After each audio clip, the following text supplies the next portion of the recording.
Stock మార్కెట్లో invest చేసి మీ డబ్బులు డబుల్ చేసుకోవాలనుకుంటున్నారా? విజయవాడలో జరిగే సుందరరామిరెడ్డి గారి లైవ్ సెమినార్ కి అటెండ్ అవ్వండి. నమస్కారం అమ్మ.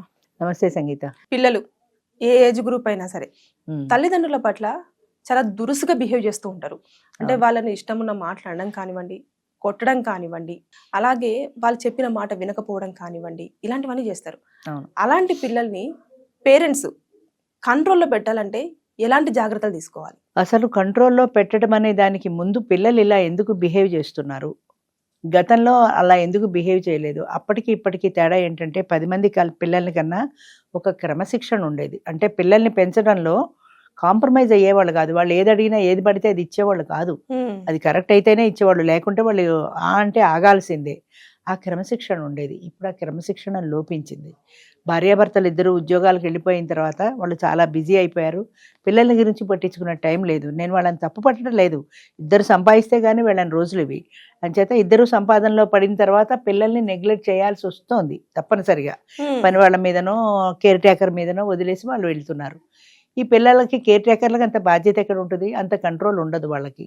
అంచేత వాళ్ళు ఇష్టారాజ్యంగా వాళ్ళు చేసుకోవడం అలవాటు అయిపోయింది. అలాగే పేరెంట్స్ ఇంటికి వచ్చిన తర్వాత వాళ్ళు ఏదైనా అడిగితే వీళ్ళు ఇవ్వము అంటే వాళ్ళు కింద పడి ఏడ్చి నానా గోల, చిన్నపిల్లలప్పుడు గోల చేస్తే ఆ గోలని తగ్గించుకోవడం కోసం వాళ్ళు అడిగింది వీళ్ళు ఇచ్చేస్తున్నారు. పూర్వకాలం అంటే మా చిన్నతనాల్లో మేము చదువుకునే రోజుల్లో తెల్లవారుజామున లేచి చదువుకునే వాళ్ళు అప్పట్లో. ఇప్పట్లో 7ంటికి 8ంటికి లేవడాలు ఉండేవి కాదు. తెల్లారగట్ట 4 గంటలకి 5ంటికి లేచి చదివితే బాగా అర్థమవుతుంది అని ఒక భావన. రాత్రి పెందరాళ్ళే పడుకునే వాళ్ళు, పొద్దున్న లేటుగా లేచేవాళ్ళు. మమ్మల్ని లేచి చదువుకోమని మా అమ్మ నాన్న పడుకునేవారు కాదు. మా నాన్నగారు కూడా లేచి మాతో పాటు కూర్చొని ఆయన ఆఫీస్కి అయితే వాళ్ళు చూసుకునేవారు, ఇవిడ పేపరో పాత వీక్లీలో చూసుకుంటూ మా అమ్మ కూర్చునేది. అంటే ఏంటంటే అందులో మెయిన్ పిల్లల బాధ్యత. ఇప్పుడు చూడండి, పిల్లలు సీరియల్ చూస్తుంటారు, తల్లి తండ్రి మీరు వెళ్ళి చదువుకోండి అంటే వాళ్ళు చదువు మీద ఉండదు, వాళ్ళ దృష్టి సినిమా మీదే ఉంటుంది. మీరు ఆ పని చేస్తూ పిల్లల్ని చెయ్యొద్దంటే వాళ్ళు ఎలా చేస్తారు? వీళ్ళ పేపర్లోనే చూశాను, మనం ఏ పని చేస్తే మనని చూసే పిల్లలు నేర్చుకుంటారు. మనం గట్టిగా మాట్లాడడం, అరవడం, రౌడీయిజం బిహేవియర్ చూస్తే పిల్లలు కూడా అదే నేర్చుకుంటారు. మనం సౌమ్యంగా మాట్లాడడం, పెద్దవాళ్ళని గౌరవించడం నేర్చుకుంటే పిల్లలు కూడా అదే నేర్చుకుంటారు. నేర్చుకోకపోయినా నువ్వు అలా కాదు తప్పు అని చెప్పే అవకాశం మనకుంది. నువ్వు ఆ తప్పు చేస్తూ వాడిని చేయొద్దంటే వాడు అడగడా, ఏ నువ్వు చేయట్లేదు ఆ తప్పు అని తిరిగి అడుగుతాడు. అంచేత మన నిజాయితీగా మనం చక్కగా ఉంటూ మన బిహేవియర్ బాగుంటే మనం పిల్లల్ని మందలించగలుగుతాం, వాళ్ళని కంట్రోల్ చేయగలుగుతాం. ఇప్పుడు అది లోపించింది. ఇద్దరు ఉద్యోగాలు బిజీ అయిపోయారు, పిల్లలు ఏది అడిగితే అది ఇచ్చేయటం. లేకపోతే చిన్నపిల్లలకి పిస్టళ్ళు, మొబైల్ ఫోన్స్ ఎలా వస్తున్నాయి చెప్పండి? పెద్దవాళ్ళు కొంటేనే కదా.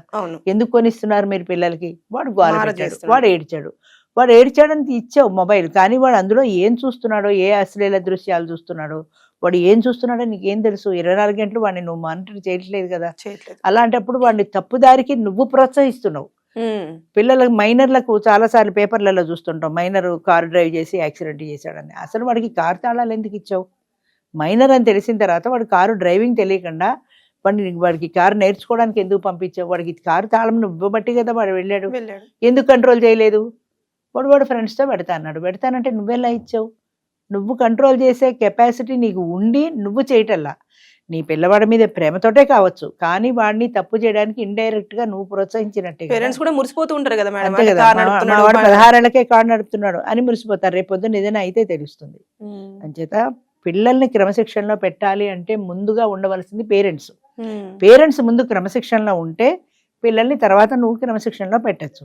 పేరెంట్స్కి క్రమశిక్షణ లేనప్పుడు పిల్లల్ని పెట్టే అధికారము వీళ్ళకి లేదు. వీళ్ళు చెప్పిన వాళ్ళు వినరు కూడా. మా వాడు నా మాట వినడండి అంటారు. ఎందుకు వినడు? నువ్వు కరెక్ట్ గా ఉంటే నీ పిల్లలు కరెక్ట్గా ఉంటారు. అంచేత ముందు మనల్ని మనం సర్దిద్దుకుంటే వాళ్ళు మారం చేసినప్పుడు మేడం కంట్రోల్ పెట్టాలి. అంటే ఎట్లా, అంటే ఎలాంటి మాటలు చెప్పాలంటారు? అంటే ఒక మనిషిని ఇప్పుడు నేను చాలా మొండిగా ఉన్నాను, అవును నాకు ఇది కావాలమ్మా అని చెప్పేసి నేను అడుగుతున్నాను, మీరు ఇవ్వట్లేదు అనుకోండి, నేను దొరలకుంటే ఏడ్చడమో ఇలా చేసినప్పుడు వాడిని మీరు నువ్వు చేయకూడదు, అది తప్పు అంటే తప్పు, నేను చెప్పినట్టు నువ్వు వినవలసిందే. నీ సెల్ ఫోన్ అడిగాడు పిల్లాడు, కావాలని మారం చేస్తున్నాడు. ఈ వయసు వాళ్ళు సెల్ ఫోన్ వాడకూడదు. ఆ సెల్ ఫోన్ వాడడం వల్ల తెలియని సంగతులన్నీ, అనవసరమైన విషయాలన్నీ నీకు తెలుస్తాయి. అంటే ఏది మంచి ఏది చెడ్డ పరిజ్ఞానం ఈ వయసుకు రాదు. నీకు 10 ఏళ్ల వయసులో నీకు అంత పరిజ్ఞానం లేదు. నువ్వు పెద్ద అయ్యాక నేను తప్పకుండా నీకు కొని పెడతాను, ఈ ఏజ్లో నీకు పనికి రాదు. అంతే, పనికిరాదు అంటే పనికిరాదు. అది వినరు కదా వాళ్ళు.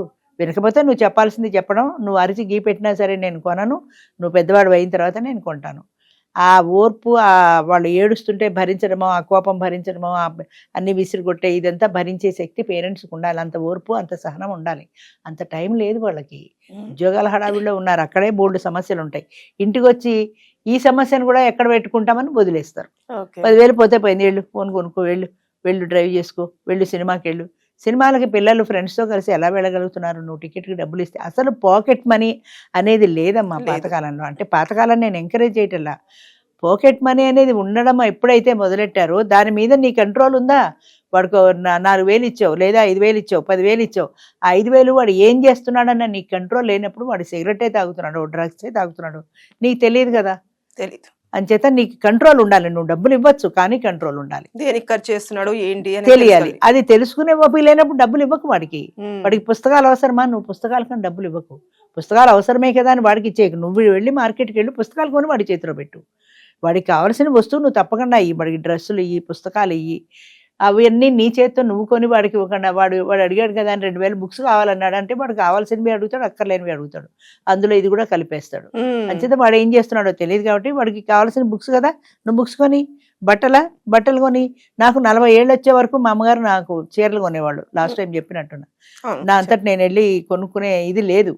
అంటే ఆ ధైర్యము లేదు. ఒకవేళ నేను ఏదైనా అడిగినా కూడా అది మాపాగదమ్మా అది అనేది ఆవిడ తిరుగుతావా అంటే మా అమ్మగారు చేశారు కాబట్టి అలా చేయాలని కాదు, ఆ డిసిప్లిన్ ఉండేది ఆ రోజుల్లో. అంచేత అలా డిసిప్లిన్డ్గా మనం ఉంచగలిగిన నేర్పు ఉండాలి, ఓర్పు ఉండాలి, సహనం ఉండాలి. ఆ పిల్లల్ని డీల్ చేయడం అనేది చాలా తేలిక, చాలా కష్టం. తేలిక కాదు, కష్టం. టీనేజ్లో వచ్చిన పిల్లలతో మరీ కష్టం. 10 ఏళ్ల పిల్లలైనా 2 కొడితే వింటారేమో కానీ 16, 18 ఏళ్ళు వచ్చిన పిల్లలు వినరు, ఎదురు తిరుగుతారు. చాలా కష్టం, ఎదురు తిరుగుతారు వాళ్ళు. వాళ్ళని డీల్ చేయడం చాలా కష్టం. దానికి ముందు మనకి సహనం ఉండాలి, ఓర్పు ఉండాలి, ముందు సెల్ఫ్ డిసిప్లిన్ ఉండాలి. అన్నింటికి మించి మనం డిసిప్లిన్గా ఉంటే వాళ్ళని డిసిప్లిన్గా ఉంచగలుగుతాను. నేను చేస్తున్నానా తప్పు? నేను సిగరెట్ తాగుతున్నానా? నువ్వు సిగరెట్ తాగుతూ వాడిని సిగరెట్ తాగద్దంటే వాడు ఊరుకుంటాడా? ఊరుకోడు. నువ్వు తాగుతున్నావు కదా తాగుతాడు, అంతే కదా. అంచేత మనం తప్పు చేయకుండా ఉంటే, మనం క్రమశిక్షణతో ఉంటే వాళ్ళని క్రమశిక్షణలో పెట్టగలుగుతాం. అది చాలా కష్టమైందే, కానీ పిల్లల్ని సక్రమంగా పెంచాలి అంటే ఆ పాటి కష్టాన్ని భరించాలి పేరెంట్స్. రోజులో 1 గంట ఖచ్చితంగా పిల్లల కోసం టైం, పిల్లలకి కొంత టైం ఇవ్వాలి. సాయంత్రం ఆఫీస్ నుంచి వచ్చాక కాసేపు కూర్చొని కబుర్లు చెప్పుకోవటము. నీకేంటి, నీ స్కూల్లో ఏం జరిగింది, నీ కాలేజీలో ఏం జరిగింది, నీకేంటి ఇబ్బంది, ఏదైనా వాళ్ళు ఇబ్బంది చెప్తే నేను ఎడతాను, నేను మాట్లాడతాను, మీ ప్రిన్సిపల్తో, మీ మేడంతో నేను మాట్లాడతాను అని పేరెంట్ టీచర్ మీటింగ్ ఉంటుంది స్కూళ్ళలో. ఆ పేరెంట్ టీచర్ మీటింగ్లో ఎంతసేపు వాళ్ళు ఏం చెప్తారు? మీ వాడికి లెక్కల్లో మార్కులు తక్కువ వచ్చాయి, ట్యూషన్ పెట్టండి, సైన్స్లో మార్కులు తక్కువ వచ్చాయి, ఇవే ఉంటుంది తప్ప.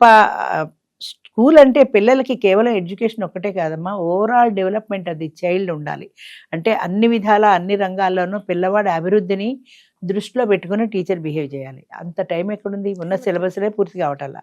అంచేత వాడి ఓవరాల్ డెవలప్మెంట్ ఎవరు చూడరు. ఇంట్లో పేరెంట్స్ చూసుకుంటారులే అని వీళ్ళు అనుకుంటారు. మనం 10 లక్షలు ఫీజు కట్టి స్కూల్కి ఇచ్చేసాం కదా, వాళ్ళదే బాధ్యత అని వీళ్ళు అనుకుంటారు.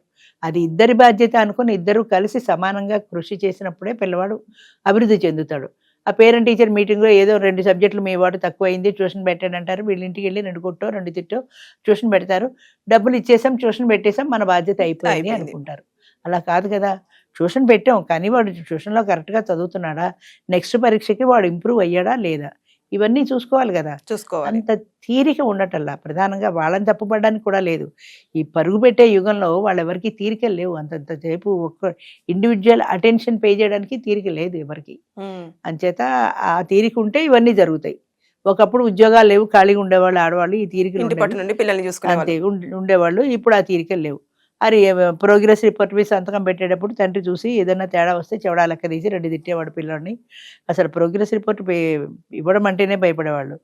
ఇంకా ఎక్కడో విన్నాను, ప్రోగ్రెస్ రిపోర్ట్లో 24 వస్తే వాడు ఆ 2ని దిద్దేసి 64, 94, అబ్బా మా వాడికి ఎన్ని మార్కులు వచ్చాయి అని. కేవలం కాగితం ప్రోగ్రెస్ రిపోర్టే కాకుండా మనం కూడా స్కూల్కి వెళ్ళి అప్పుడప్పుడు పిల్లవాడు డెవలప్మెంట్ ఎలా ఉంది, పిల్లవాడు బాగా చదువుతున్నాడా లేదా, ఇవన్నీ మనం చూసుకోవాలి. అవన్నీ చూసుకోవాలంటే అంత శ్రమ పడగలగాలి.